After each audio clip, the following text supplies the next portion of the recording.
Boa tarde, meus irmãos. Tenho sido muito bem tratado aqui e quero começar me despedindo, como iniciei, dizendo que eu me sinto muito em casa. A igreja é um corpo só e é impressionante isso, né? Quando a gente está no meio do corpo de Cristo, a gente sente que a gente está com os nossos irmãos de sangue mesmo. E quero honrar a vida de vocês. Todos me trataram muito bem.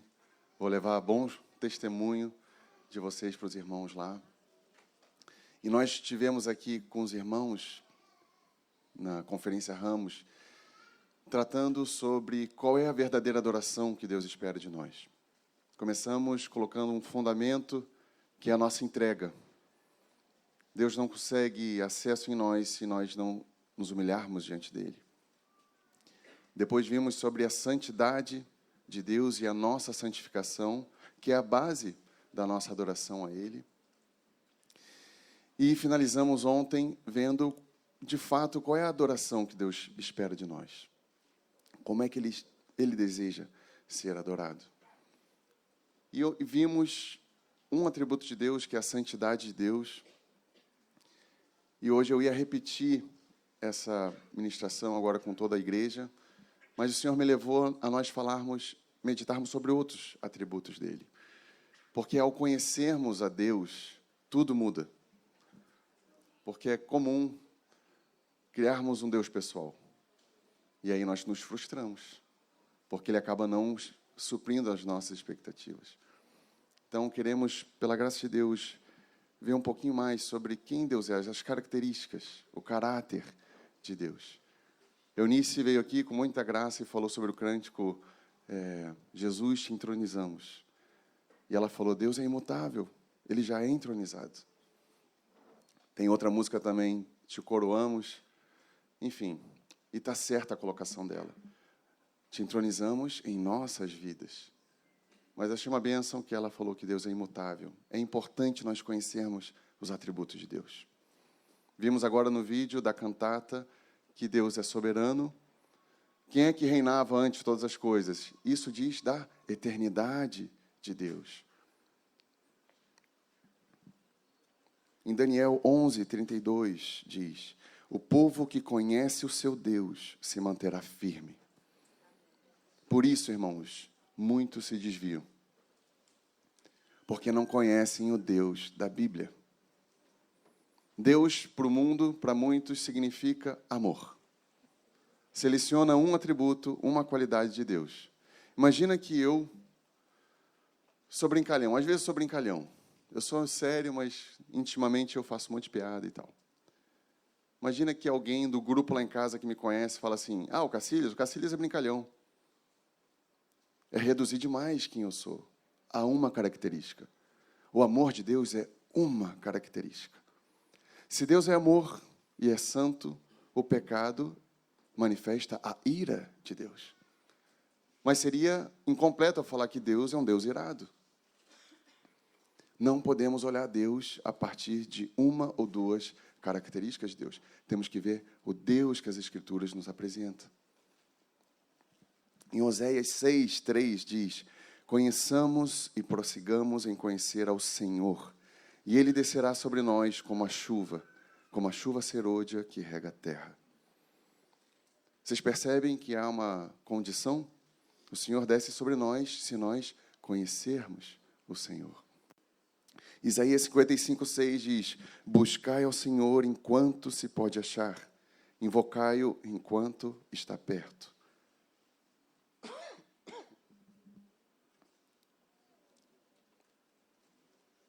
Esses tempos, Silas Malafaia tinha postado um vídeo sobre homossexualismo, falando que iam para o inferno e tal. Quem é que respondeu ele? Xuxa Meneghel. E ela questionou esse Deus do Silas. Esse Deus que manda pessoas para o inferno. É o perigo de não conhecermos o Deus santo, santo, santo. Um Deus que também é longânimo, um Deus que também é misericordioso, mas ele já disse como funciona as coisas. Nós precisamos saber como Deus exerce misericórdia, como Deus exerce a sua graça. E há duas formas não encontro outra de conhecermos ao Senhor. Uma é pela via da graça, que é o que nós estamos fazendo aqui.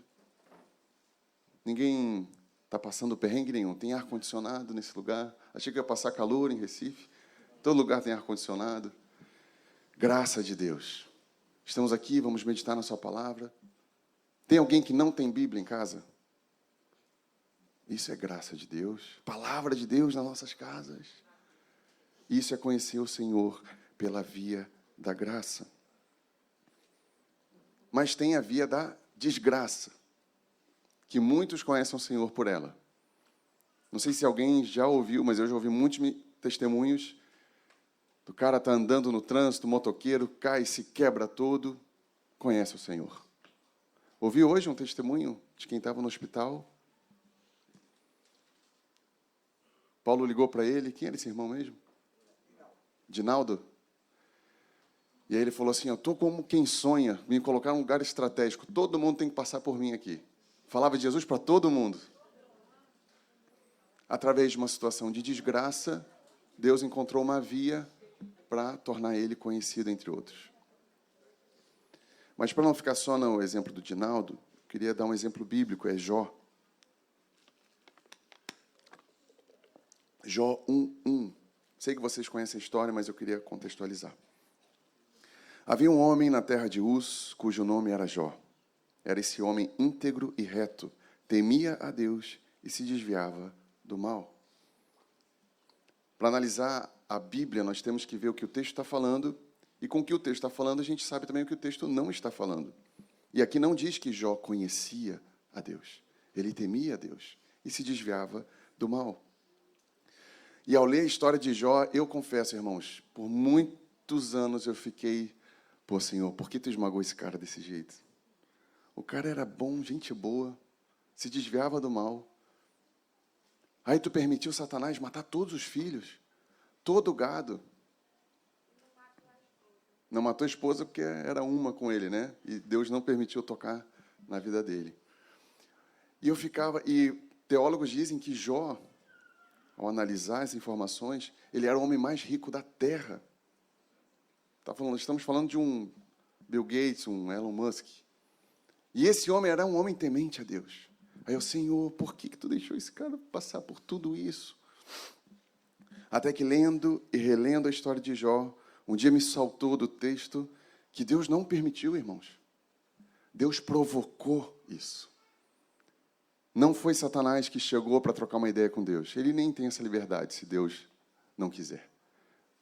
Satanás estava ali, dando uma banda, aí Deus fala assim, ô chifrudo, vem cá.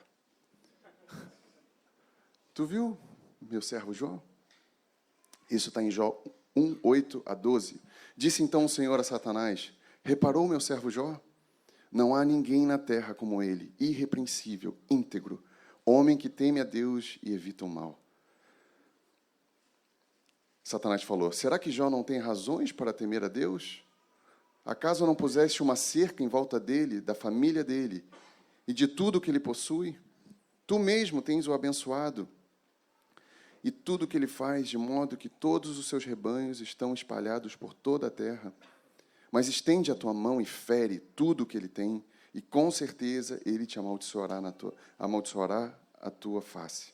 Então o Senhor disse a Satanás, pois bem, tudo que ele possui está nas tuas mãos. Somente contra a vida dele não estendas a mão.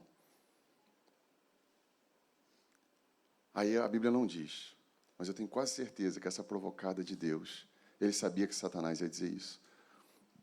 Claro, tu colocou uma cerca nele. E, irmãos, como é que Satanás sabe que Deus tinha colocado uma cerca protetora? Porque certamente Satanás tentou tocar naquele cara e não conseguia. Deus dá uma provocada no diabo. Aí Deus fala assim, tá bom, toca nele, só não mata ele. Jó, então, perde absolutamente tudo. Meses e meses de sofrimento, angústia, dúvidas, acusações e, o pior, sem saber o motivo. Porque quando a gente sabe o motivo, dá uma amenizada, né? Pô, eu fiz, mereço. Jó nada tinha feito para merecer aquilo. Até que, depois de tanto questionar a Deus, finalmente Deus encerra o seu silêncio e responde nada. Deus não responde para Jó. Deus faz perguntas para Jó. Onde você estava quando lancei os alicerces da terra? Você já deu ordens ao amanhecer? Ou mostrou a alvorada o seu lugar? E Deus começa a fazer várias perguntas típicas de Deus. Foi colocando Jó no seu lugar. Jó se humilha e diz: eu te conhecia só de ouvir, mas agora os meus olhos te veem. Por isso me abomino e me arrependo no pó e na cinza. Deus então restitui tudo para Jó em dobro, além de gado, terras, filho. E principalmente, irmãos, agora Jó conhece a Deus. Antes conhecia de ouvir falar, agora os meus olhos te veem. Podemos perceber algumas coisas aqui. Deus amava tanto o coração de Jó, que o abençoava. Satanás não mentiu quando disse que o Senhor colocou aquela cerca. De fato, Deus tinha colocado. Deus permite e retira. Mas mesmo Deus tendo dado muitas posses e filhos para Jó, ele queria mais. Queria dar mais. Mas ele sabia que aquele sofrimento, aquela desgraça, seria o ponto onde Jó conheceria o Senhor. Um exemplo clássico de conhecer a Deus pela desgraça. Falamos aqui na conferência algumas vezes que muitas vezes a gente rejeita o sofrimento achando na hora que é alguma brecha ou que é Satanás. E eu, por experiência própria, irmãos, numa outra proporção, é claro, mas já vi Satanás mexendo em algumas coisas na minha vida, nos levando ao sofrimento, mas amando de Deus. Não esqueçamos que Satanás segue sendo um servo de Deus, quando Deus quer. No Antigo Testamento existem inúmeras passagens. Como a Eunice lembrou, Agostinho disse que Satanás está na coleira de Deus. Às vezes a gente coloca Satanás, perdão, a gente não, eu. Às vezes eu coloco muito poder em Satanás. Ele é um cachorro, irmãos. Perdeu tudo que tinha. O poder está no nosso Deus.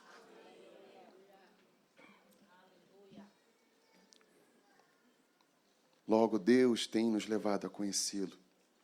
E é porque Ele nos ama e deseja maior intimidade conosco. Mas a minha dica é: conheçamos o Senhor pela via da graça. Dói menos. É uma decisão que nós tomamos. E ao conhecer o Senhor, nós vamos conhecer várias faces do Senhor. Entre elas, existe a soberania de Deus, a santidade de Deus, que meditamos num período aqui, na conferência, a onipotência de Deus, onisciência, a onipresença, a imutabilidade de Deus, que Eunice falou, a fidelidade, a bondade, a paciência ou longanimidade, a graça de Deus, a misericórdia de Deus, o amor de Deus, a justiça de Deus, a ira de Deus, a soberania de Deus. Estamos falando de 10 a 15 características, faculdades divinas de Deus. E eu animo todos nós aqui a conhecermos elas. Porque isso nos mostra quem é o nosso Deus. E ao conhecermos exatamente quem é Deus, a gente sabe orar da forma certa. Fugimos da murmuração. Vivemos uma vida em abundância. Não vamos ter tempo hoje para meditar sobre tudo, mas eu quero deixar meu ânimo aos irmãos, a meditar sobre as características de Deus. E eu queria iniciar, dentro do tempo que nos permite, a meditarmos sobre a imutabilidade de Deus. Esse é o atributo que é a base da teologia cristã. Porque se Deus pode mudar, logo, Ele pode ser justo até onde Ele quer. Imagina eu, o cara que nos que mais deu trabalho para Deus. Eu estaria perdido. Porque Deus ia ser misericordioso até assim, ó. Ah, não, já passou de 70 vezes 7. Não. Aí tu me respeita. Deus é imutável. Logo, todos os outros atributos, eu tenho confiança e certeza que eles não vão mudar. Isso me dá confiança. No dicionário, imutável significa que não está sujeito à mudança. Permanente, constante, imutável.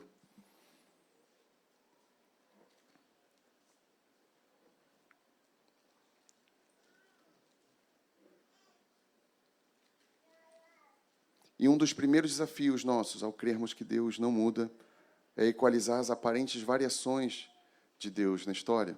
Falamos um pouco aqui na conferência sobre o Deus do Antigo Testamento, o Deus do Novo. Às vezes pode parecer, principalmente para novos convertidos que estão começando a conhecer o Senhor, que o Deus do Antigo Testamento é o Deus sanguinário, que ama uma espada ferindo o inimigo, né? Filisteu, aquela história de cinema. Aí o Deus do Novo é o Cordeiro que nenhum pecado tinha, foi assassinado por aqueles que ele queria amar, que ensina que, ao bater numa face e dê a outra, pode parecer uma variação de mudança. Que Deus é esse que mudou na Nova Aliança? Mas nós temos que olhar a palavra, tanto o Antigo Testamento, como um Deus de aliança. E a manifestação de Deus, da aliança com o povo de Israel no Antigo Testamento, tinha uma face. No Novo, incluindo agora nós, a igreja, tem outra, mas é o mesmo Deus imutável. Se em algum momento, irmãos, vier assim, ó, eu acho que Deus mudou aqui, dou certeza, é Satanás. Manda embora. Deus não muda. Não importa o que aconteça conosco, Deus não muda. Malaquias 3,6 diz: porque eu, o Senhor, não mudo. Por isso, vós, os filhos de Jacó, não sois consumidos. Números 23:19. Deus não é homem para que minta, nem filho do homem para que se arrependa. Porventura, diria ele, e não o faria? Ou falaria e não o confirmaria?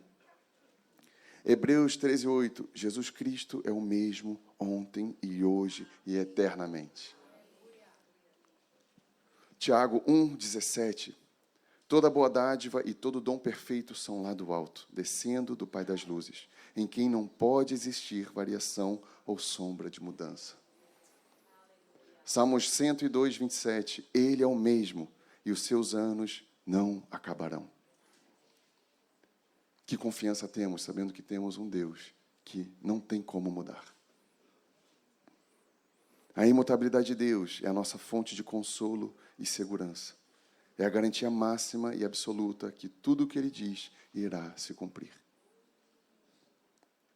Amém? Além de imutável, Deus é soberano. Ontem falamos um pouco sobre essa discussão que está em alta de novo, de tempo em tempo volta, sobre calvinismo e arminianismo.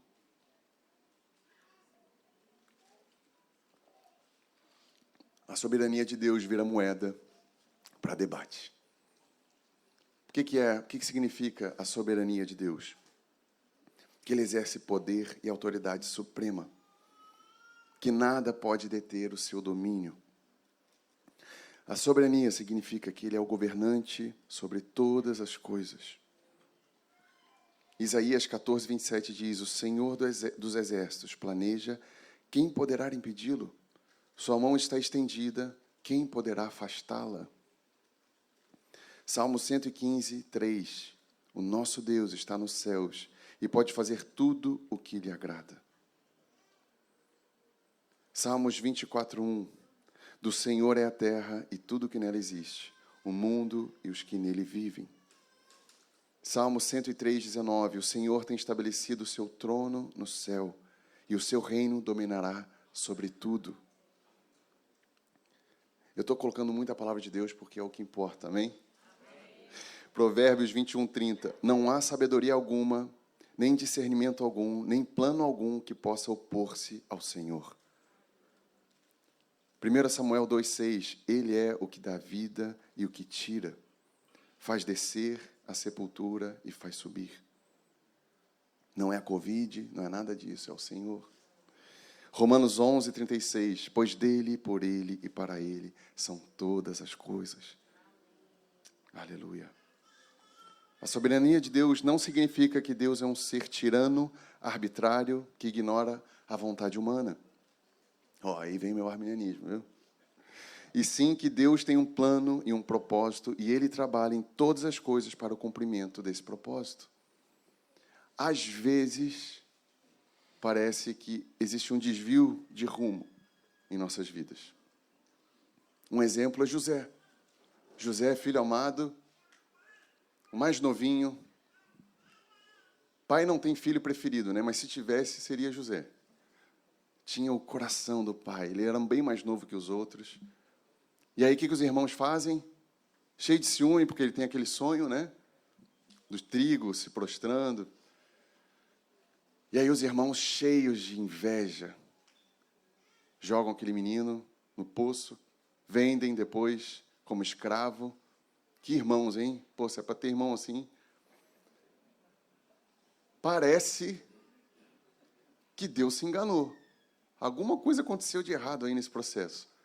Anos depois, para resumir, vem uma grande fome sobre o Egito. O povo de Deus, a aliança que Deus tinha com aquele povo, estava quase em xeque, porque aquele povo ia morrer de fome. Só que Deus permitiu tudo o que aconteceu para que José acabasse se tornando príncipe do Egito, governador do Egito. Deus o colocou numa posição extremamente alta. E a pergunta que vem, e aí que é o nosso ponto sobre a soberania de Deus. Foi Deus que planejou ele ser vendido? Por acaso Deus pode fazer o mal?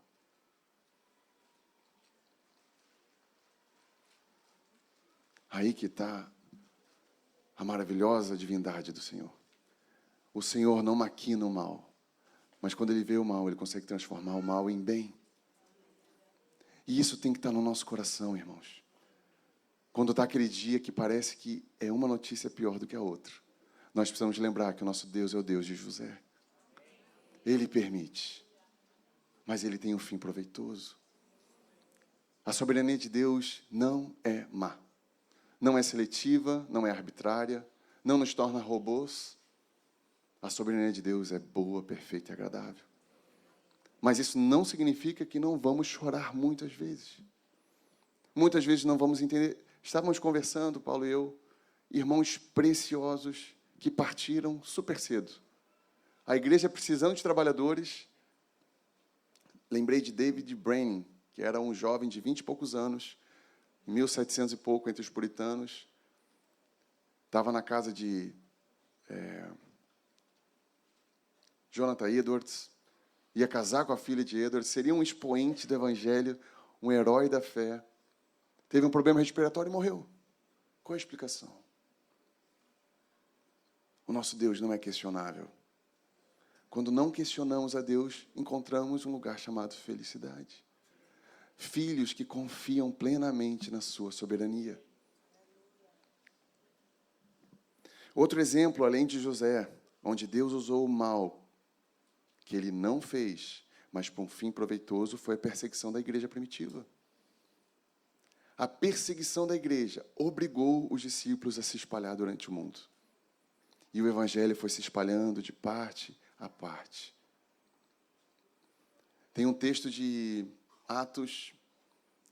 Eu gosto muito de ouvir a Bíblia. Eu boto no carro, vou ouvindo.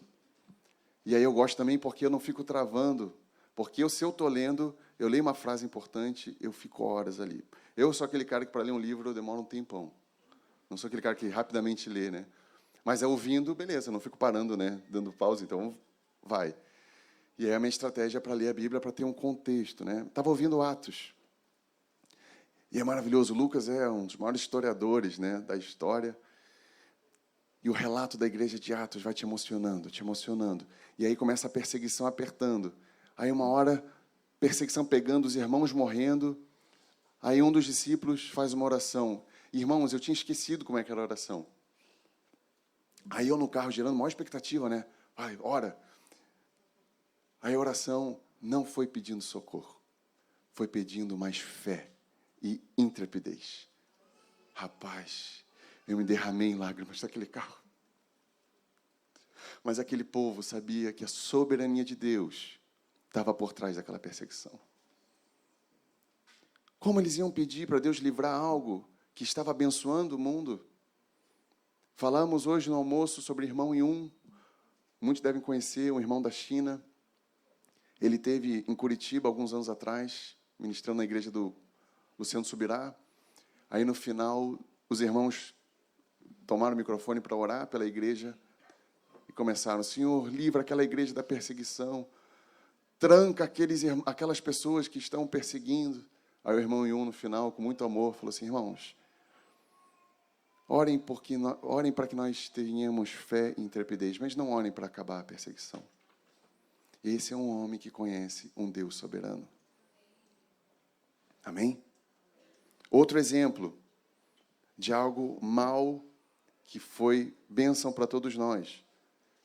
Estamos falando do maior ato de maldade que já existiu na terra, que foi colocar um cordeiro perfeito na cruz do Calvário. Se nós estamos aqui, é porque Deus permitiu isso acontecer. Fomos alvo da misericórdia, da justificação do sangue de Jesus. Eu tenho uma visão de como Deus nos vê. Ele vê todo mundo banhado de sangue. O sangue do Cordeiro em nossos lombos. Justificados. Porque eu sei que se Deus me visse sem o sangue de Jesus, eu já estaria morto. É assim que Ele fez durante as 10 pragas. O anjo da morte, que era a última praga, onde não havia sangue de cordeiro na porta dos umbrais, aquela morte entrava. Eu me sinto aquele cara que tem o sangue, e aí eu tenho livre acesso à presença de Deus. Deus soberano que permitiu Pôncio Pilatos condenar Jesus à morte. Eu gosto muito de uma frase de John MacArthur que ele fala: a soberania de Deus é a almofada sobre a qual a cabeça de todo crente descansa à noite. Sabendo que Deus está no controle de todas as coisas. O nosso travesseiro é a confiança da soberania de Deus. Deus é imutável, Deus é soberano, Deus é onipotente.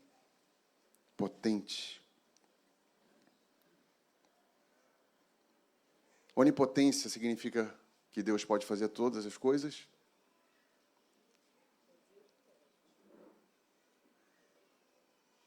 A nossa tendência é essa, né? Sim, onipotência, Deus pode fazer todas as coisas. Mas Deus pode mentir? Deus pode criar outro Deus, sendo que Ele é eterno? No nosso dicionário, onipotência significa o que pode tudo, o Todo-Poderoso. A onipotência de Deus lhe permite fazer tudo que é possível em sua natureza e propósito. Se Deus é imutável, como vimos, Deus não pode sofrer variação de mudanças. Se Ele é imutável, se Deus é onipotente, Ele não tem como fazer o mal. Se Deus é eterno, Ele é incapaz de criar outro igual a Ele. Logo, a onipotência de Deus não é limitada por nada, exceto pela sua própria natureza. E aí pode surgir a questão: então Deus é limitado? Não, porque Deus nunca ia querer criar um outro Deus. Deus nunca ia querer mentir, porque Ele é santo, santo, santo. Logo, sim, Deus pode fazer tudo o que Ele quiser. Mas nós, como temos uma mente nascida em pecado, nós questionamos algumas coisas que Deus jamais questionaria. Esse é um dos mistérios de Deus. Em Gênesis 18, 14 diz: por acaso há alguma coisa impossível para o Senhor? Na hora marcada voltarei a você daqui a 1 ano e Sara terá um filho. Sara se via impossibilitada de ter um filho. E ali no texto diz que Abraão já não era um cara que podia ter filho. Homens entendem isso. Os mais velhos, principalmente. Aí Sara dá uma risadinha. Tem filho, eu tenho 80 e poucos anos. Aí o anjo olha para Abraão e fala: Por que a tua mulher está rindo? Interessante, abrir um parênteses, né? O anjo não recrimina Sara. Ele recrimina aquele que a governa. Nós, maridos, respondemos por nossas esposas. E quando o anjo fala isso para Sara, para Abraão, Sara fala, mas eu não ri. Caramba, né? Aí o anjo fala assim, ó, tu está mentindo. Esse texto é muito bom, irmãos. Mentir diante do anjo de Deus. Vamos voltar. Jó 42, 2. Bem sei que tudo podes, e nenhum dos teus planos pode ser frustrado. A onipotência de Deus nos gera um consolo de saber que a boa obra que Ele começou, Ele vai terminar. Na vida do Natan também. Amém? Salmo 115, 3. O nosso Deus está nos céus. Ele faz tudo o que lhe agrada. Jeremias 32, 17. Ah, soberano Senhor, tu fizeste o céu e a terra com o teu grande poder e com o teu braço estendido. Nada é impossível para ti. A onipotência de Deus é a base da nossa fé. Paulo e eu, vou citar o Paulo toda hora, né, porque eu fiquei na casa dele. A gente conversou bastante. Mas estávamos conversando que não existe milagre maior do que a conversão. Um paralítico levantar é um milagre muito pequeno perto de alguém que era cego e agora vê o Senhor. E a base de sabermos que o Senhor é onipotente nos gera confiança que Ele vai completar a boa obra na nossa vida. Amém? Podemos orar assim, Senhor, Tu é onipotente. Então eu sei, me ajuda a perseverar. O Senhor gosta dessas coisas, irmãos. Ele gosta quando nós citamos quem Ele é. Porque a glória é dEle. Mateus 19, 26. Jesus olhou para eles e respondeu, para o homem é impossível, mas para Deus todas as coisas são possíveis. Qual que é o contexto desse texto? Jesus tinha falado para o jovem rico vender tudo que ele tinha. E aqueles discípulos olharam, provavelmente conhecia. Os ricos geralmente são pessoas mais conhecidas, né? A gente fica olhando meio que para ele assim, nossa, que carrão. Rapaz, que lancha. Eu vi um monte de lancha aqui. Provavelmente aquele jovem, ainda mais jovem, rico, era conhecido pelos discípulos. E aqueles discípulos sabiam que aquele homem era um homem bom. Lembra que ele chega em Jesus e fala, tem cumprido todos os mandamentos. O que me falta? Falamos na conferência. Jesus viu o coração dele apegado aos seus bens. Quem não renunciar a tudo não pode ser discípulo, amém? Aí Jesus fala, vende tudo o que tu tem, dá aos pobres. Deus queria o coração daquele homem. Imagina os discípulos novinhos, um de 17, outro de 14, olhando Jesus falando aquilo, pensando assim, que isso? Digamos que o jovem rico se chamasse Bartolomeu. Heresia, né? Inventar nome. Calma, faz conta, Bartolomeu. Aí os discípulos olhando assim, ó, caramba, Jesus falou para Bartolomeu vender tudo, senão não pode andar com ele. Caramba, meu, então a gente não vai ser salvo? A gente é muito pior que o Bartolomeu. Aí Jesus vê essa tensão no ar, eles perguntam, Senhor, quem pode ser salvo então? Aí Jesus responde, para os homens é impossível, mas para Deus todas as coisas são possíveis. Jesus está falando da obra de Deus nas nossas vidas, da entrega que nós fazemos pela graça de Deus. Eu contei aqui, que eu estava lendo para minha filha, a história de Abraão, antes de dormir. Toda noite a gente lê uma história, ora com elas, a história de Abraão subindo com Isaac, sendo que Isaac era o sacrifício. Aí eu estou lendo a história, aí eu começo a engasgar, né? Aí ele subiu e... Só um pouquinho, filha. Eu começo a chorar, irmãos. Não aguentei, porque eu visualizei a Luísa, minha filha, em vez de Isaac, e eu no lugar de Abraão. Aí eu comecei, Senhor, não consigo, Senhor, eu não conseguiria. É nesse caso que para Deus tudo é possível. É possível Deus me fazer entregar tudo, pela força da graça dEle. Pode ser que alguns de nós estamos com um fardo muito pesado. E o Senhor Jesus diz: meu fardo é leve, meu jugo é suave. Se nós não vivermos a partir da graça de Deus, vamos andar sobrecarregados, ansiosos, vendo impossíveis, em vez do Deus dos impossíveis. Falamos sobre renovação da mente aqui na conferência também. Isso que estamos fazendo aqui, meditando sobre quem Deus é, vai lavando a nossa mente, vai renovando alguns paradigmas. A onipotência de Deus nos dá confiança que Deus pode fazer aquilo que nós não podemos.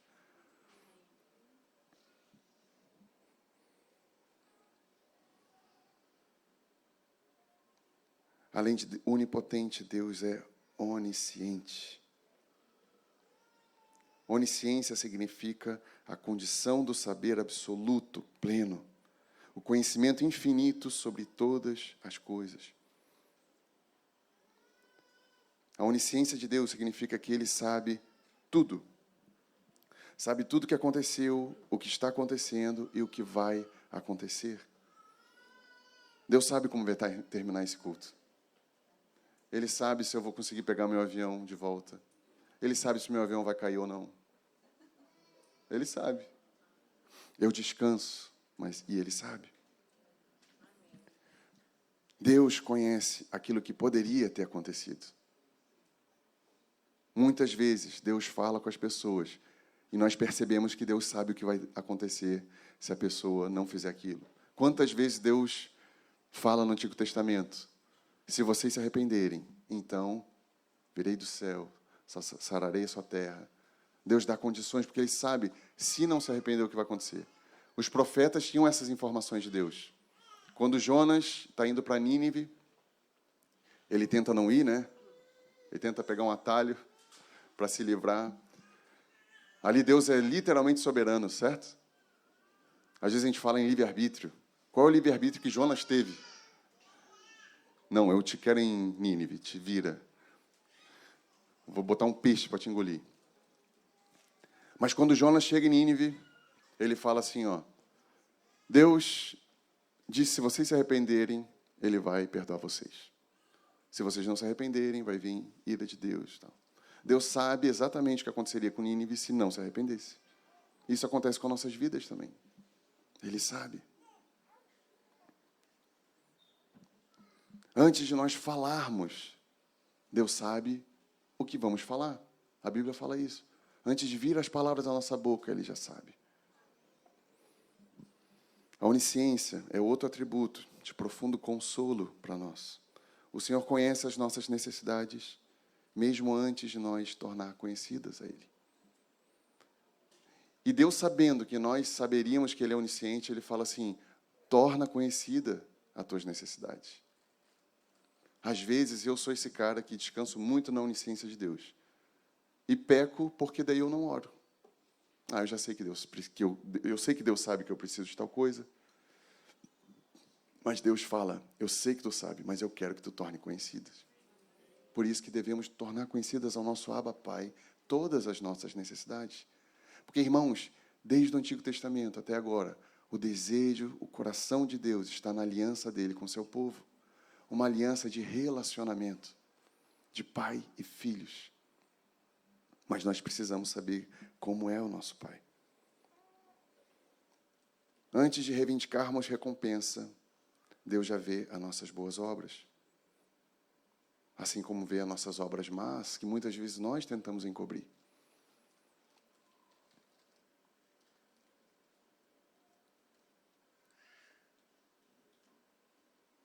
E Deus conhece a nossa intenção. Eu falei aqui ontem, ou anteontem, que muitas vezes eu testemunhei coisas boas que eu fiz para animar os irmãos, ou para orarmos por alguém. Exemplo. Estava andando aqui na Praça dos Entulhos. Desculpa, como é que é o nome? Coronel Padilha, né? Só para descontrair, galera. Estou aqui na praça, e aí eu vejo um homem, falo de Jesus para esse homem, aí eu chego aqui para os irmãos. Irmãos, falei de Jesus para o Carlos Antônio, vamos orar por ele. Deus sabe se na intenção do meu coração eu não quero apenas mostrar que eu sou um evangelista. E a gente discerne espiritualmente. E Deus sabe. Às vezes eu ouço testemunhos lá em Porto Alegre. Aí eu penso, meu irmão, aproveita a tua recompensa, que a gente está ouvindo isso. Porque dá para ver que é mostrar o quanto esse cara trabalha para Deus. Eu tenho certeza que Deus ama aqueles que fazem e não contam nada. Porque não ousa perder a recompensa do Senhor. Jesus cria uma parábola justamente sobre isso. Está o fariseu na praça, levantando mãos, falando assim, obrigado, Senhor, porque eu te entrego os dízimos aqui. Obrigado, porque tu me tornou um homem tão proveitoso para esse mundo. Aí o publicano, que era um homem odiado pela sociedade, batia no peito, não tinha coragem de olhar para o céu, dizendo, ai de mim, que sou pecador, Senhor. O Senhor vê a intenção dos nossos corações, irmãos. Não importa se tu é uma pessoa exposta ou não. Deus vê tudo. Isso gera um temor em nós, amém?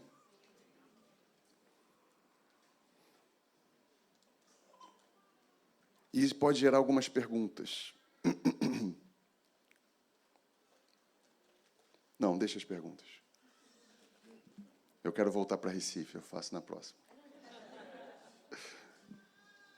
Vamos ver a onipresença de Deus.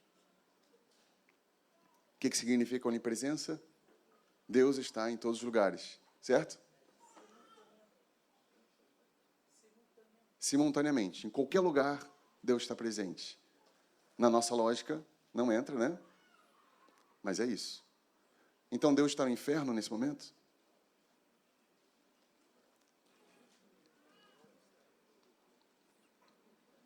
Sim. Pela sua justiça.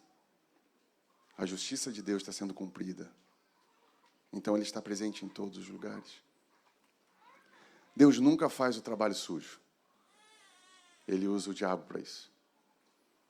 Mas precisamos saber que Deus está, neste momento, no bordel. Se contaminando? É óbvio que não. Mas lembrando a meretriz que a sua mãe está orando por ela.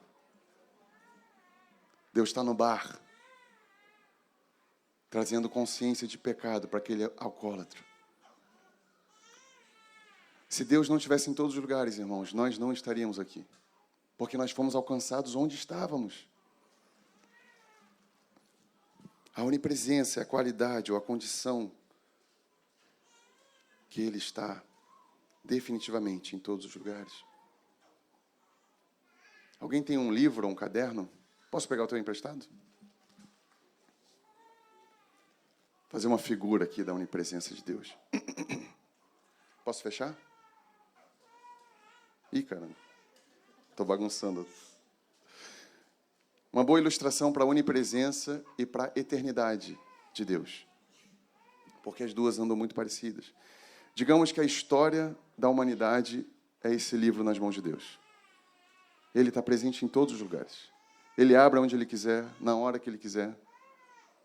Jesus, muitas vezes, Ele manifesta a divindade dEle ao falar, eu estava lá. Jesus é Deus. Deus, a onipresença de Deus, Ele olha todas as páginas, Ele está presente em todos os momentos. Deus está fora do tempo. Digamos que isso aqui é o tempo. Deus é esse agente que não está submetido ao Cronos. Ele é eterno sobre toda a história. Vou contar um negócio agora que vai bugar nossas cabeças. Bugou a minha um dia. Nem sei se eu podia contar.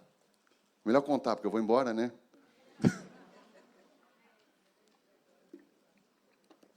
Um dia eu estava tendo um perrengue com meu sogro. Aí eu ia ter uma reunião complicada. E aí eu pedi para o meu discipulador, José Gustavo, orar. Mandei um WhatsApp. Zé, pelo amor de Deus, ora. Mas tem que ser aquela oração de presbítero. Eu preciso de ajuda, preciso de graça, preciso de sabedoria, preciso de amor. Enfim. Tive a reunião com meu sogro. Tudo bem. Passou um tempo. A reunião foi de manhã. Eram umas 2h e o Zé me responde. Cacília, só li agora, me perdoa, mas eu vou orar agora. E eu falei assim, pô, Zé, aquele filho chateado, né? Pô, já passou. Tu esqueceu que Deus é onisciente, onipresente? Sabe? Deu, como assim? Ele assim, não, eu vou orar aqui. Essa oração vai ter poder pelo que já aconteceu. Loucura, né? Mas é verdade. Nós estamos limitados, Deus não. Minha reunião com meu sogro estava aqui, ó. Pô, passou. Na minha cabeça, né? Aí o Zé orou. Aí Deus pegou. Ah, essa oração é para cá, ó. Tá, valendo.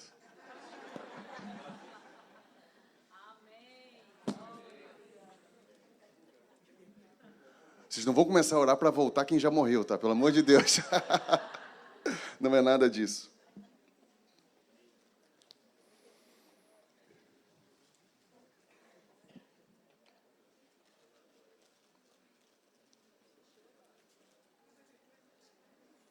A onipresença de Deus é outro atributo de consolo.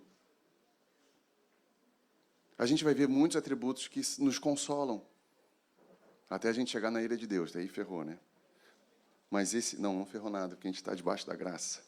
Mas aí a onisciência, onipresença de Deus nos consola, porque a gente tem certeza que Deus vai estar presente aonde estivermos. Se Ele nos conduzir a um lugar de vale, de perigo, da sombra da morte, nós não temeremos mal algum, porque sabemos que Ele está presente. Quanto consolo saber que o Rei da Glória está conosco. Ele está no hospital quando formos. Vai estar no presídio quando formos. Nunca estamos sozinhos. Jesus fala, nos relembra, eis que estou convosco todos os dias, até a consumação dos séculos. Ele é onipresente. Em Salmo 139, 7 a 8 diz, para onde me irei do teu espírito? Ou para onde fugirei da tua face? Se subir ao céu, lá tu estás. Se fizer no Seol a minha cama, eis que ali também estás. Isaías 66, 1. Os céus são o teu trono, e a terra é o estrado dos teus pés. O Senhor está presente no céu, na terra. Jeremias 23, 23 a 24. Porventura sou eu Deus de perto, diz o Senhor, e não também de longe? Porventura não encho eu o céu e a terra?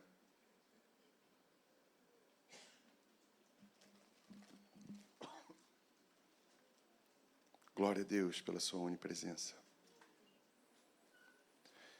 Deus é santo. Falamos aqui num período sobre a santidade de Deus. Para mim é um dos atributos que mais me chama a atenção. Não estou selecionando atributos de Deus, é um só. Mas eu tenho grande expectativa quando eu vejo que, neste momento, diante do trono, os serafins estão declarando a santidade de Deus. Não estão declarando a imutabilidade de Deus. Não estão declarando a onipresença, nem a onisciência, nem a sua soberania. Estão declarando que Ele é santo, santo, santo. Isso enche meu coração, irmãos. Eu peço, Senhor, me revela mais da tua santidade. Santidade, no nosso dicionário, significa essencialmente puro, perfeito. O primeiro atributo de todos que vimos até aqui, que serafins declaram diante do trono. E a santidade de Deus é muito mais do que a sua perfeição ou pureza sem pecado. Ela é a essência da transcendência de Deus. É o que lhe diferencia de tudo que foi criado. Vocês lembram de Moisés, quando vê o Senhor, ele manda ele ir para retirar o seu povo do Egito, e ele fala assim, vão me perguntar quem me enviou. Como é que é o teu nome? Deus é tão santo que Ele é incapaz de ser nomeável. Ele, com muita misericórdia, fala para Moisés, diz que eu sou, te mandou. Deus é tão misericordioso, irmãos. A mente carnal do homem é incapaz de compreender a santidade de Deus. O pecado nos possibilitou mentir, algo que Deus não é possível. O pecado nos possibilitou ser agentes falsos, maquiados. Deus não pode ser essa pessoa.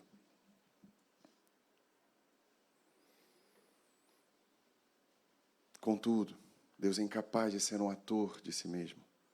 Ele é íntegro, perfeito no seu caráter. incorruptivelmente santo em tudo, no pensar, no falar. Em Abacuque 1:3 diz: tu que és tão puro de olhos que não podes ver o mal. Como falamos aqui na conferência, que nós podemos compreender muito dos atributos de Deus. Crentes e não crentes. Deus nos fez a imagem e semelhança dele. Então, nós podemos compreender a bondade de Deus, certo? Porque nós podemos ser bondosos. Podemos compreender misericórdia, porque nós podemos exercer misericórdia. Nós, que eu digo, seres humanos, inclusive quem não conhece o Senhor. Todos nós, no dia do casamento, padre, pastor, que seja, nos faz fazer um voto de fidelidade. Contudo, a santidade é um atributo que nós não compreendemos, a não ser que Deus more em nós. A não ser que o Santo Espírito de Deus entre em nós. E agora, tendo a santidade de Deus morando em nós, nós começamos a nos santificar. Só que o mundo não tem isso. Por isso que o mundo acredita que esse Deus bonzinho, de barba branca, num trono, no final vai falar assim, ó, inferno coisa nenhuma, todo mundo para cá, amo vocês. Ou ainda, eu vi num podcast esses dias, me deu até um revertério. Fala revertério aqui. Uma dor de barriga. 2 homossexuais falando assim, eu quero ir para o inferno fazer festa. Pelo amor de Deus, não quero ir para onde tem crente, não aguento essa gentalha, não. Eu quero ir para o inferno. Precisamos amar essas pessoas. Em nós dá uma dor de barriga, né? Mas eles falam isso porque eles não conhecem a santidade ferida de Deus. Logo, passar uma eternidade toda no inferno representa a maldade. E não a justa e santa ira de Deus. Alguns conhecem e rejeitam.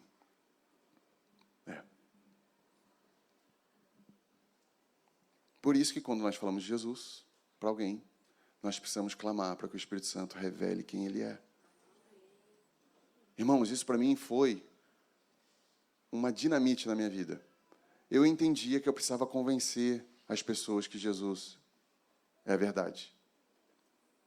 Aí eu chegava cheio, eu gosto de argumentos, eu gosto de um debate. Tem gente que foge de discussão.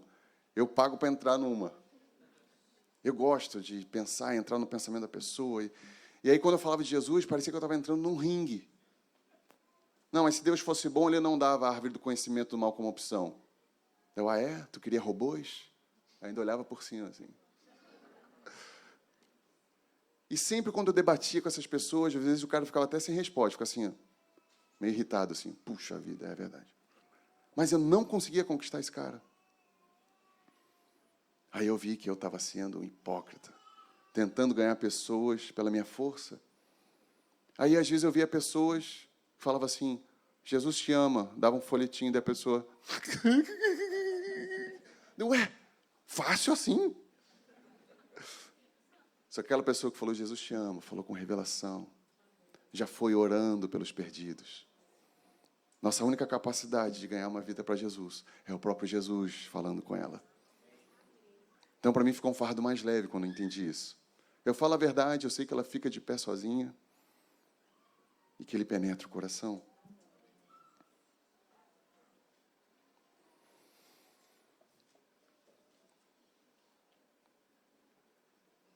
Logo, a santidade é comunicada na presença de Deus. É uma comunicação baseada na experiência. Falamos aqui sobre a santidade, como medir o valor da santidade em nossas vidas. Vou dar um exemplo que eu dei entre os jovens. Um discipulador olhou para o seu discípulo e falou assim, fulano, você venderia teu minguinho por R$1 milhão? Não, senhor. Você venderia o seu dedo anelar por 10 milhões de reais? E ele, de modo nenhum, senhor. Nada no meu corpo está à venda. Pô, que dedo caro, hein? Tu venderia todos os teus dedos por 100 milhões de dólares? Aí o menino já tremendo, né? Não, senhor. Meu corpo não está à venda. Olha que jovem convicto, aleluia. Aí ele olhou para ele e falou assim, Jesus disse, se a tua mão te faz pecar, arranca e logo joga longe de ti. Pois é melhor perder um dos teus membros do que todo o teu corpo seja lançado no inferno. Não estou trazendo um valor monetário da nossa santidade, mas eu sei que ela vale mais de 100 milhões de dólares. Nossa eternidade não tem preço, irmãos. Na verdade tem. O sangue de Cristo. Precisamos zelar pela nossa santidade. Lemos Eclesiastes, num texto que fala do perfumador, que ele deixou o frasco descoberto e entrou uma mosca, e ela inutilizou todo aquele perfume. Fizemos um paralelo que o perfume significa a unção de Deus, e a mosca são pequenos pecados. E não importa o tamanho do pecado, meu irmão, mas a natureza, o que ele gera, o pecado nos distancia de Deus. Às vezes, muitas vezes, somos tentados a pensar, isso aqui, quer saber? Todo mundo faz, né? Se Deus mandar para o inferno quem faz isso aqui, vai todo mundo para o inferno. Essa frase veio do quinto dos infernos. E nós precisamos identificar a voz do pastor e do lobo. Muitas vezes, frases bem criadas por Satanás. E ele é muito astuto, e ele é bom nesse negócio. Pensa que ele tentou o próprio Deus no deserto. Ele tentou Jesus. No momento de fragilidade, daquele que era 100% homem, como é que ele fez? Usou a própria palavra dele. Não podemos brincar com isso. Amém? Uma brincadeira. Eu tenho temor, mas eu acredito nisso. Uma brincadeira, ao ouvir uma frase dessa e acolher, pode nos levar uma eternidade toda para o inferno. Precisamos zelar pela nossa santidade. E qual é a ferramenta que Deus escolheu para nos santificar? Vamos ler juntos Hebreus 12, 6 a 10.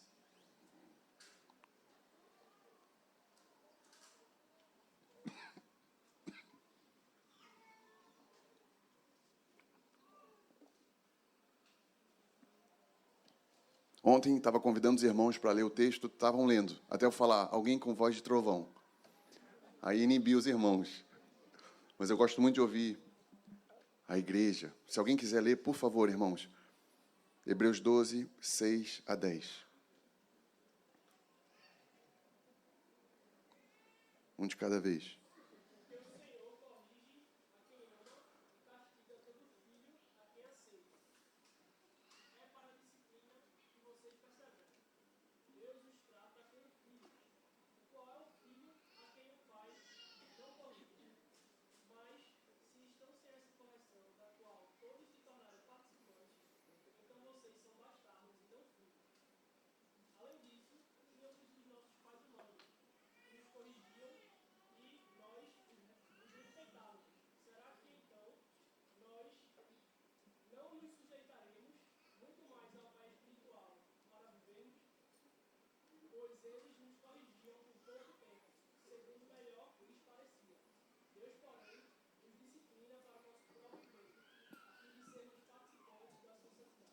Amém.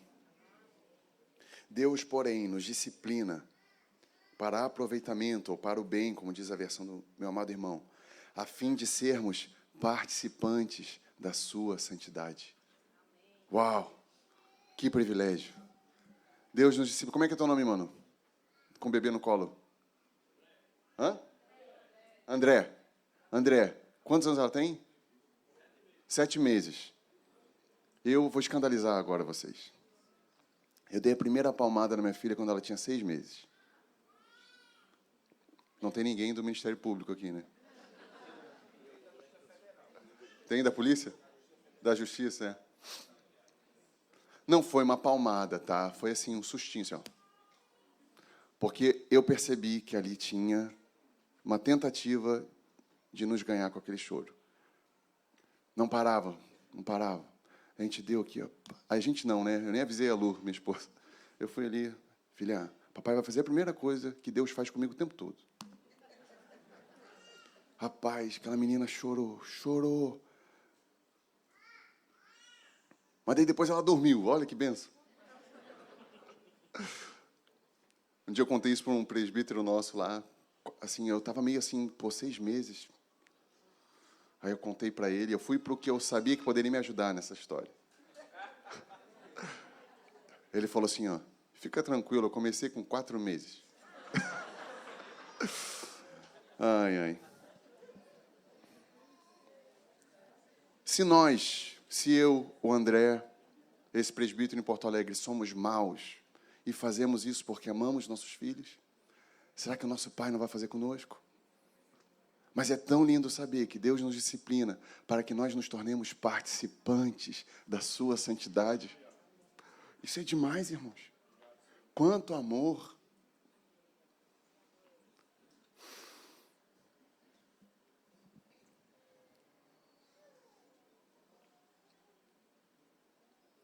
O próprio Deus faz distinção da sua santidade como da sua maior característica. Na Bíblia, em Salmo 89, 35 diz: uma vez jurei pela minha santidade que não mentirei a Davi. Em toda a Bíblia, a gente encontra 2 juramentos de Deus. Um por Ele mesmo e um pela sua santidade. Logo, sabemos que a santidade de Deus é a garantia máxima do seu ser. Como é gigante a santidade de Deus. Como é imensurável a santidade de Deus.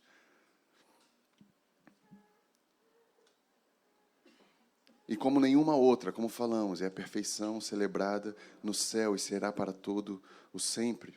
Eu componho, tem algumas músicas, é a minha forma de me expressar, uma das formas de me expressar a Deus.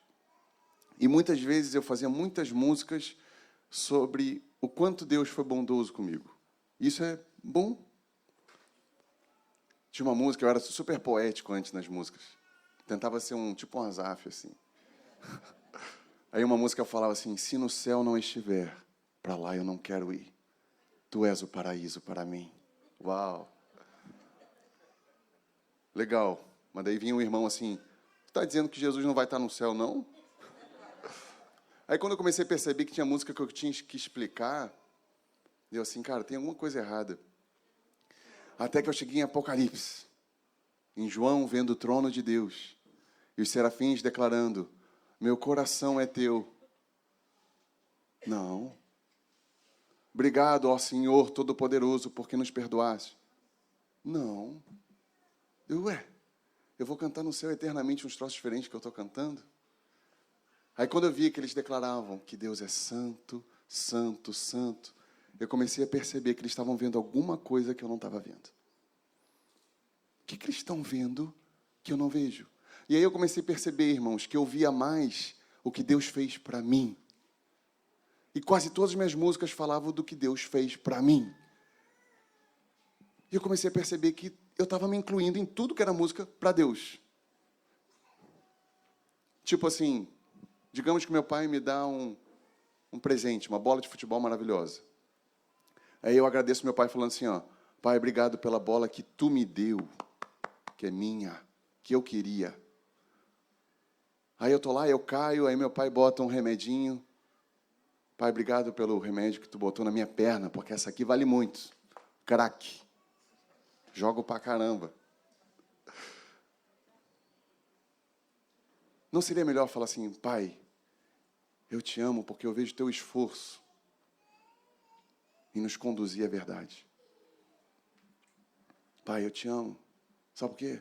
Porque tu é meu pai. Pai, te amo tanto, tu é tão bonito, pai. Cabelo bonito. Pai, eu quero falar que nem tu fala. Ah, esse pai começa a gostar mais desse elogio, né? É focado nele. É. E tem problema eu cantar: fui perdoado sem merecer. Problema nenhum. Mas eu percebo que é a primeira caminhada. Quanto mais eu vou vendo o Senhor, mais a beleza da sua santidade vai tomando as minhas músicas. Mais sobre Ele eu quero falar. Nesse momento, irmãos, eu acho lindo isso, toda vez que eu lembro. Nesse exato momento, os serafins estão cobrindo o rosto e declarando que Ele é santo, santo, santo. Eu sei isso porque a Bíblia fala. Incessantemente, eles olham uns para os outros, declarando: santo, santo, santo é o Senhor Todo-Poderoso, a terra está cheia da sua glória, o seu manto enche o templo, é tudo sobre a glória dele. Eu quero ver mais perto o Senhor, a ponto de falar sobre ele, de chegar na Praça dos Entulhos e falar sobre o nosso Senhor. O que vocês estão rindo? Ah, dos entulhos.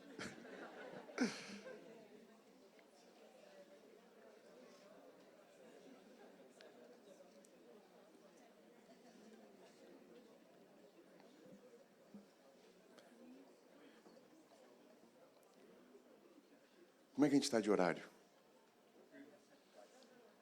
Tem só mais 7 atributos. Não acabei a santidade ainda. Isso. Eu tenho que voltar com minhas filhas e minha esposa, né? Amém. Queria falar mais uma coisa a respeito da santidade de Deus. Quando nós estamos expostos à santidade do Senhor, o nosso pecado, ele é revelado. É como se fosse um foco de luz. Uma luz na nossa vida. E a gente começa a perceber, caramba, isso aconteceu com Isaías. Logo depois que ele viu o trono de Deus, acabou a visão, ele disse: ai de mim, que sou um homem de lábios impuros, e habito num lugar de homens de impuros lábios. Meus olhos viram o Rei, o Senhor dos Exércitos. Muitas vezes, aqueles que discipulam ficam tentando mostrar para o discípulo onde estão suas falhas, onde está seu desvio de conduta. Irmão, o fardo é leve. Começa a buscar a presença de Deus. Esse menino ou menina vai começar a enxergar suas impurezas. Vai ser tomado por esse foco da santidade de Deus.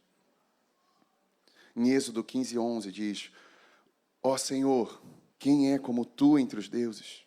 Quem é como tu glorificado em santidade?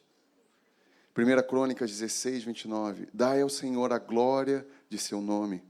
Trazei presentes e vinde perante ele, adorai ao Senhor na beleza da sua santidade. 2 Crônicas 20:21. Depois de consultar o povo, ordenou cantores para o Senhor, a fim de o louvarem pelo esplendor da sua santidade. Aleluia. Vamos ver a graça de Deus? O que é a graça de Deus? Tem uma frase que geralmente usamos: favor imerecido, não é?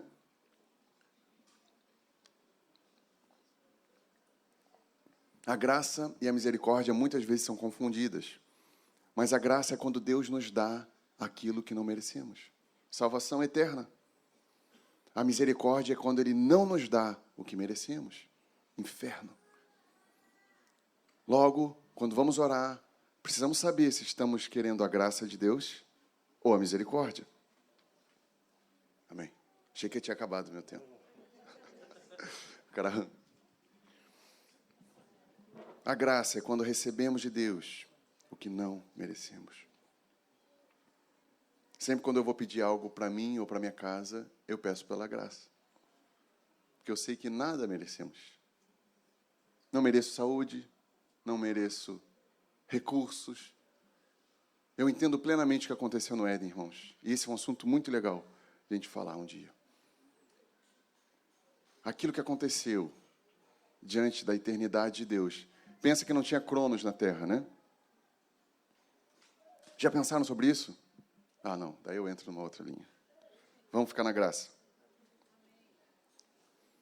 Como disse um dos puritanos, olha que interessante. Não há nada que fazemos que faz Deus nos amar mais. Em Lucas fala que se a gente fizer tudo o que Deus mandou, a gente ainda é servo inútil. Não conseguimos fazer nada além do que Ele já nos mandou. Logo, não há nada que façamos que Deus vai nos amar mais. E pasmem, não há nada que façamos que faz Deus nos amar menos.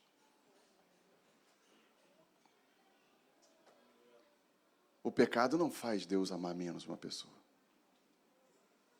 Mas essa pessoa vai experimentar a ira de Deus. Mas o amor de Deus é incondicional sobre todos nós. Se não fosse pela graça de Deus, nenhum de nós teríamos alguma chance de salvação. Isso fala em Efésios 2, de 8 a 10. Porque pela graça sois salvos, por meio da fé. E isso não vem de vós, é dom de Deus. Não vem das obras, para que ninguém se glorie. Porque somos feituras sua, criados em Cristo Jesus para as boas obras, as quais Deus preparou para que andássemos nelas. Que texto maravilhoso. Se estamos aqui, se conseguimos salgar a terra, é pela graça de Deus. E sabemos que essa graça não vem de nós, é dom de Deus. Nós nem conseguimos receber alguma glória. Maldito o homem que retém glória para si. Maldito o homem que recebe aplauso entendendo que é para si. Nabucodonosor que o diga, não glorificou a Deus e começou a virar que nem um bicho. Tudo de bom que fazemos, irmãos, é graça e glória de Deus. E hoje precisamos falar a respeito da graça. Existe algo chamado hipergraça. Existe um pregador americano chamado Joseph Prince, um herege. No Brasil temos Ed Renekiewicz, outro herege. Temos muitos e muitos que têm falado de uma graça barata, onde tu recebe ela e tu pode viver como tu está. Esquecendo que a graça, como diz Luciano Subirá, ela é o antídoto para vivermos uma vida santa. Precisamos analisar a graça como a Bíblia descreve ela. É muito fácil vermos a graça como alguma coisa que nos tornou agora garantidos no céu.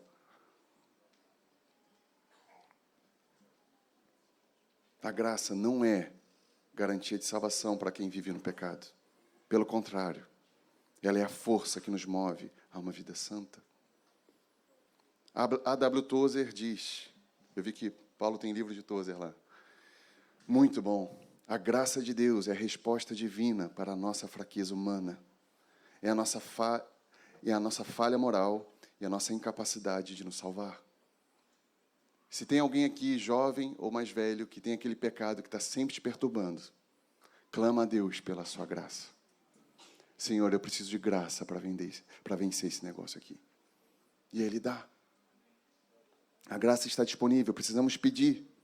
Em Romanos 5:20 diz, onde, porém, habitou o pecado, superabundou a graça. Sabe o que significa? Essa graça vem com uma porção tão grande de Deus para a gente não cair mais nesse pecado. Ela nos alegra. Não sei se já aconteceu com vocês, de pecar e ficar assim, demorando em arrepender. Porque você acha tão mal. Eu feri o coração de Deus. Isso é verdade. E a gente começa a ter aquele orgulho, né? Não vou pedir perdão. O Senhor já ouviu tantas vezes o perdão. Aí nós nos arrependemos e vem algo inexplicável, uma alegria, como se a gente nunca tivesse pecado. Isso é verdade. Deus esquece o nosso pecado. É como se nunca tivesse acontecido. O nome disso é superabundante graça. É uma força divina que nos mantém santos.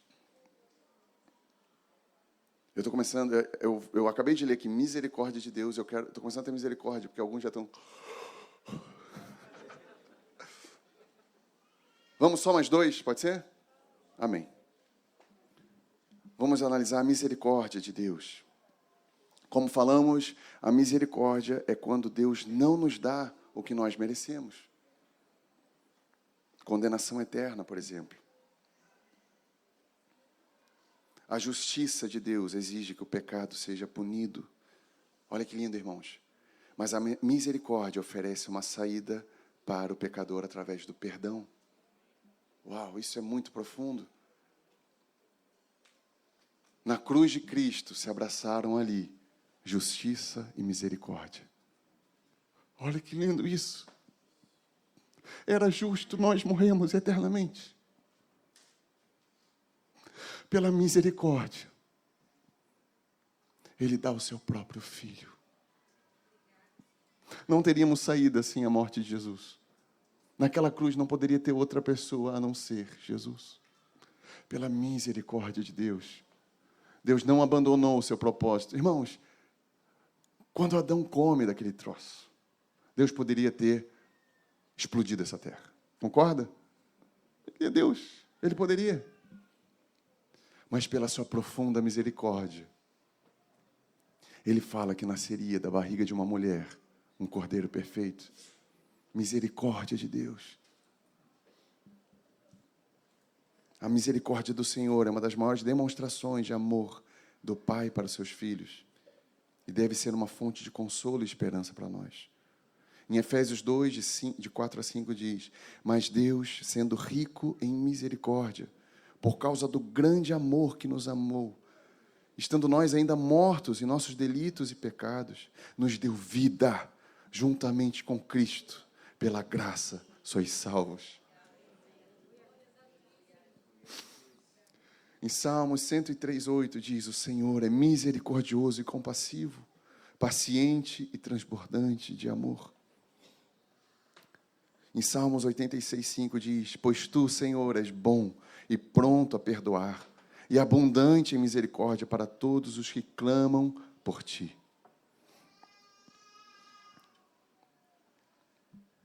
Aleluia. Vamos ver a ira de Deus. Primeiramente, ao falarmos da ira do Senhor, precisamos separar a nossa ira da ira de Deus. Eu, por muitos anos, quando eu via falar de ira de Deus, eu me via gritando com alguém. Não sei os homens casados quantos já se iraram, não precisa levantar a mão. Mas eu já me irei muitas vezes com a minha esposa.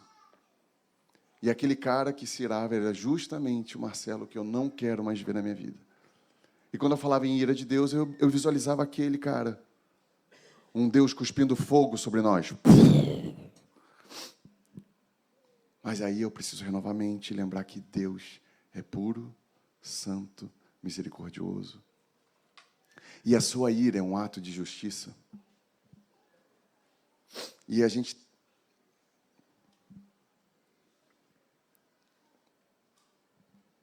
a ira do Senhor não é uma emoção descontrolada ou impetuosa, mas sim uma resposta perfeita e equilibrada à transgressão da sua lei. E isso o mundo não sabe, irmãos. E nós podemos falar da ira de Deus no nosso evangelismo. Eu não sei vocês, mas muitas vezes eu ia com medo do pecador. Se eu falar da ira de Deus, eu vou afastar esse cara. Vou falar do amor de Deus. Jesus te ama. Jesus tem um propósito para a tua vida. Tudo isso é verdade. E falemos, é bom falar. Mas eu tenho gostado de falar assim. Esses dias eu contei, agora. Estava no Uber, daí eu falei para o motorista: cara, tu acredita que Jesus vai voltar? Aí ele: acredito. Daí eu: caramba, é crente. Aí eu perguntei: e tu está preparado? Eu estou com umas pendências. Por que não entrar, então, na ira de Deus? Né? Sobre essas tuas pendências, que a maior delas é a falta de arrependimento, vai se manifestar a ira justa de Deus. Jesus falou mais do inferno do que sobre os céus. Por quê? Ele nos ama tanto nós, bebezinhos, que ele fala: não bota o dedo na tomada. É o que ele fez conosco. É o que nós fazemos com nossos filhos. Não precisamos ter medo de falar da justa ira do Senhor. Ele se manifestou porque a ira se manifesta porque ele é justo e santo. Se o pecado não manifestasse a ira de Deus, Deus não seria justo. Por isso que precisamos ver Deus como Ele é, num todo. Não podemos ser seletivos nos atributos. Eu gosto mais da bondade de Deus. Vou ficar com esse Deus bondoso aqui. Deus é quem Ele é.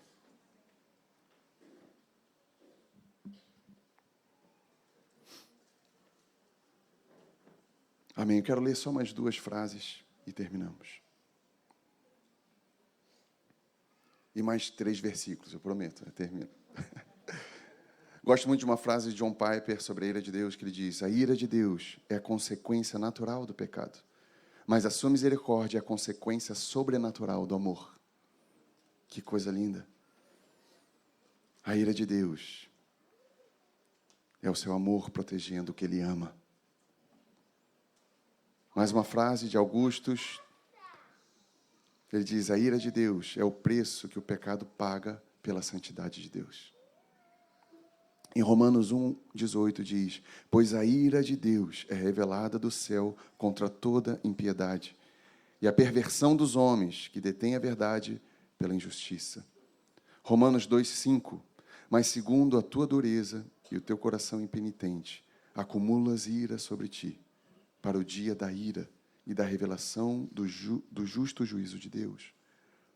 Colossenses 3,6: por causa dessas coisas vem a ira de Deus sobre os que vivem na desobediência. E Apocalipse 14,10: beberá do vinho da cólera de Deus, que foi preparado sem mistura no cálice da sua ira, e será atormentado com fogo e enxofre diante dos santos anjos e diante do Cordeiro. No Antigo Testamento, se alguém pecava, muitas vezes a ira de Deus era manifestada naquele momento. Lembra daquele homem, o bom ajudante, né? A Arca da Aliança estava caindo. Daí o cara teve uma péssima ideia. Vou ajudar. Só que ele não era permitido tocar na arca. Como Deus é justo, aquele homem que foi com uma boa intenção, por isso que diz, né? De boa intenção o inferno está cheio. Não estou falando que esse homem foi para o inferno. Mas quando ele tentou segurar a arca para não cair, ele cai morto na hora. Vemos isso no Antigo Testamento inteiro. Só que após a nova aliança, Deus começou a acumular a sua ira em taças. E no dia da ira do Senhor, essas taças vão ser derramadas. Por isso que hoje em podcast nós vemos pessoas falando: eu quero ir para o inferno. Porque Deus tem dado tempo para arrependimento. Por isso, irmãos, usemos o tempo que estamos para ganhar vidas para Jesus. É por isso que ainda estamos aqui. Para aumentar o povo do Senhor no céu. E podemos falar tudo isso que falamos, sem nenhuma inibição. Podemos falar do Deus verdadeiro, porque quem vai comunicar que isso é verdade é o Espírito Santo. Rapaz, se arrependa hoje, porque a ira de Deus pode se manifestar sobre a tua vida. Amém? Senhor, nos alegramos em falar sobre Ti.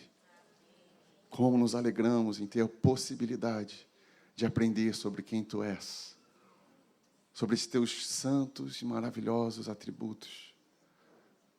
Obrigado porque Tu nos conquista toda vez que abrimos as Escrituras. Queremos amar Tua palavra, Senhor, mergulhar nela. Queremos morar neste lugar que é a Tua santa palavra, Senhor. Queremos ser homens e mulheres cheios da palavra, sabendo que ela é uma ferramenta poderosa nesses dias. Não queremos ser enganados, Senhor. No nome de Jesus. Amém.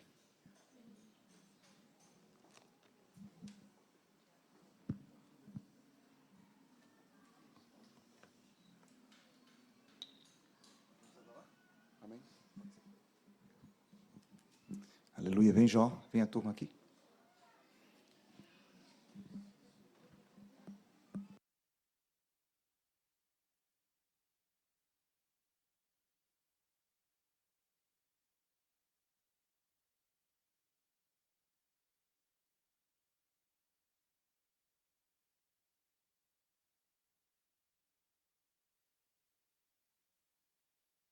Alô. Ei, vamos ficar de pé, irmãos.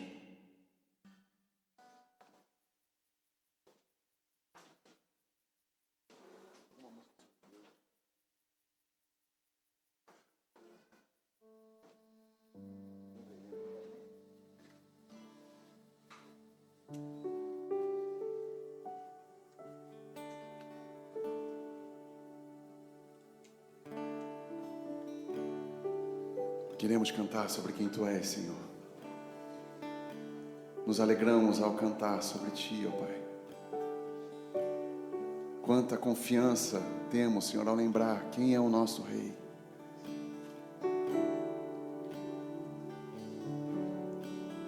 Tu és soberano sobre a terra, sobre os céus Tu és Senhor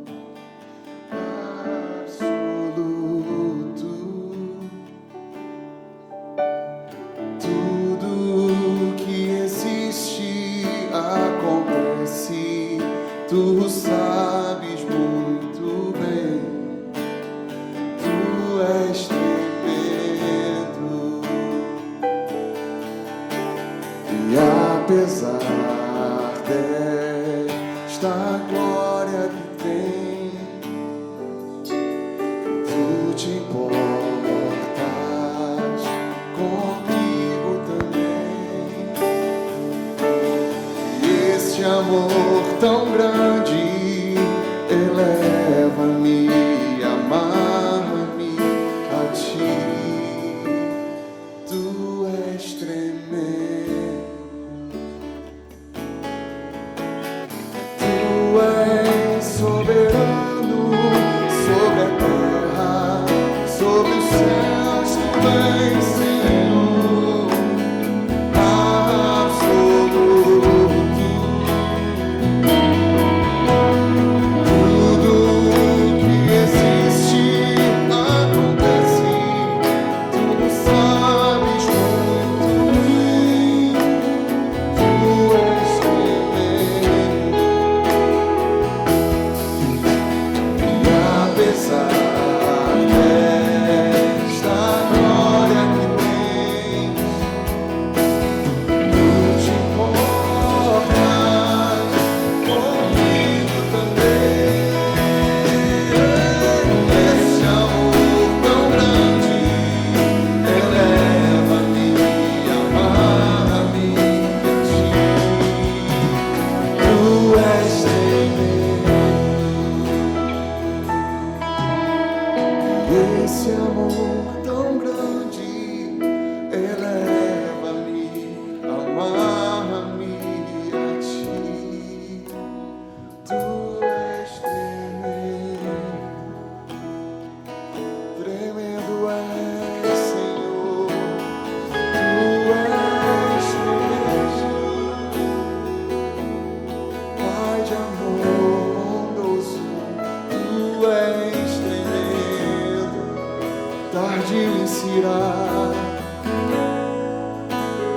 Tu és tremendo. Soberano Rei, Tu és tremendo.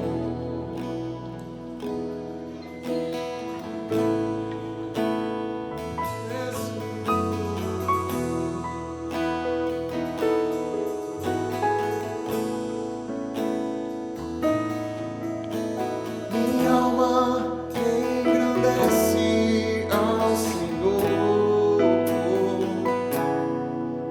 Teu Espírito se alegra em meu Salvador. Pois com poder tens feito grandes coisas, e com misericórdia demonstrado. Santo, Santo, Santo és, Senhor.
Ou não?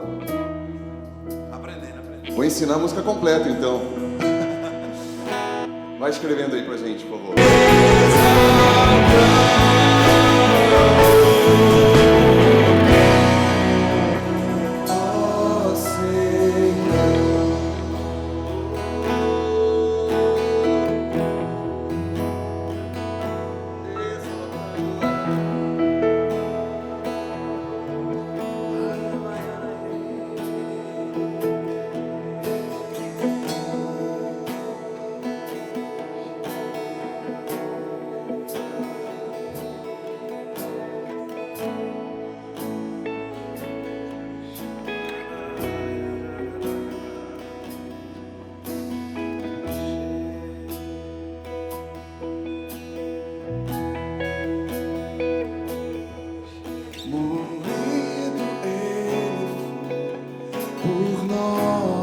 Transgressões, o castigo que nos traz a paz estava sobre ele, toda dívida pagou, o véu então rasgou pra sempre,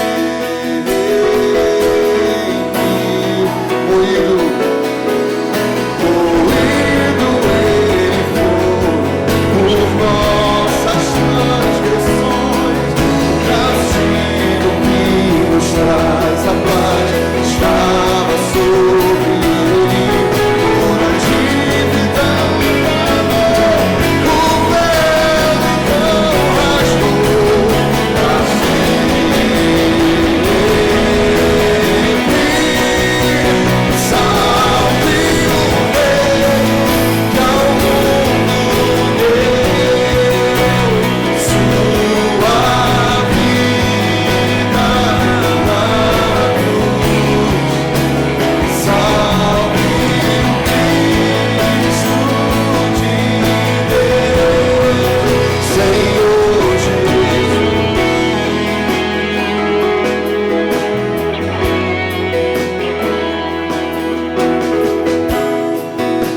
Naquela cruz não poderia ser além de Jesus.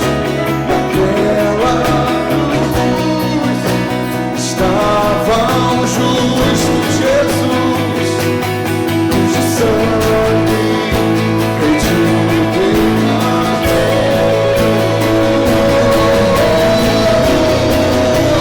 Salve o Rei que ao mundo deu sua vida na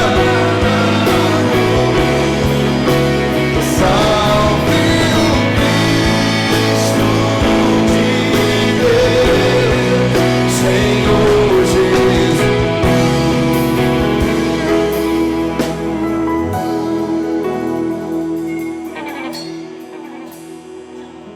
Em suas mãos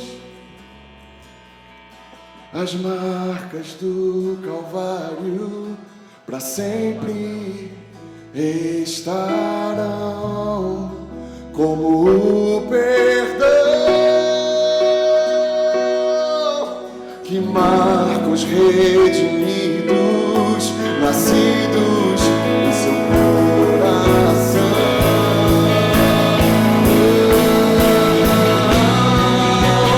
Salve o Rei que ao mundo deu sua vida na cruz. Salve o Cristo de Deus, Senhor Jesus.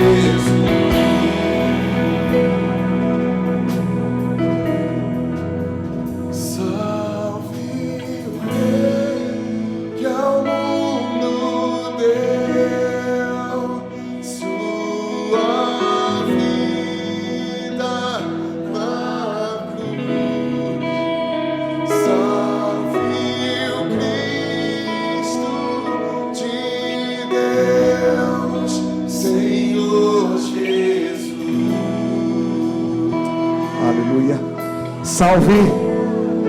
Salve-o.